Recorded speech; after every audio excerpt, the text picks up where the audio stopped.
মুখ্যমন্ত্রী আসার আগে সিঙ্গুরে তৃণমূলের প্রস্তুতি বৈঠক। বিধানসভা ভোটের আগে গত 18 তারিখ হুগলি সিঙ্গুরে সভা করেছেন প্রধানমন্ত্রী। আর এবার আগামী 28 তারিখ সিঙ্গুরে আসছেন মুখ্যমন্ত্রী মমতা বন্দ্যোপাধ্যায়। তার সেই সভার প্রস্তুতির সভা হিসেবে আজ সিঙ্গুরের বড়বাজার লোহাপট্টি সেবা সমিতির স্থানে এক গুরুত্বপূর্ণ প্রস্তুতি সভা অনুষ্ঠিত হলো। এই প্রস্তুতি সভায় উপস্থিত ছিলেন মন্ত্রী বেচারাম মান্না, সাংসদ মিতালি বাগ, বিধায়ক তপন দাশগুপ্ত, সভাধিপতি রঞ্জন ধারা, বিধায়িকা অসীমা পাত্র, বিধায়ক অরিন্দম গুই সহ দলের অন্যান্য নেতৃবৃন্দ ও কর্মীরা। উপস্থিত সকলে একে একে বক্তব্য রাখেন।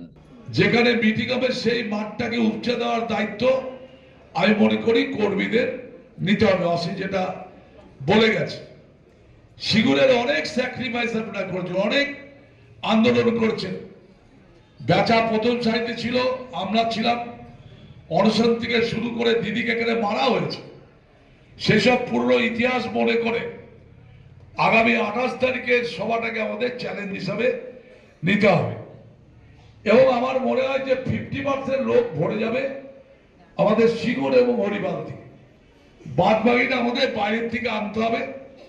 আরামবাগ প্রতিবারই আমরা জানি যে প্রচুর লোক দেয়, আরামবাগ থেকে প্রচুর মানুষ আসে, যদিও দেখছি রামেন্দ্র সিংহ আসেনি।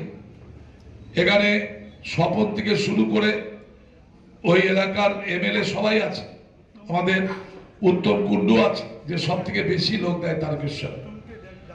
এবং আবার 12 বছরের সভাপতিত্বে আমি দেখেছি যে গ্রাম থেকে যেভাবে কাতারে কাতারে মানুষ আসে, সেইটা সিঙ্গুরের মাটিকে আরেকবার আপনাদের দেখিয়ে দিতে হবে, যাতে 28 তারিখে দিদি এসে খুশি হয় এবং দেখে যে ইদানিংকালে বাংলায় যা প্রোগ্রাম করেছি তার থেকে বেশি ভিড় উপচে গেছে সিঙ্গুরে, মমতা ব্যানার্জি যেন দেখতে পারে।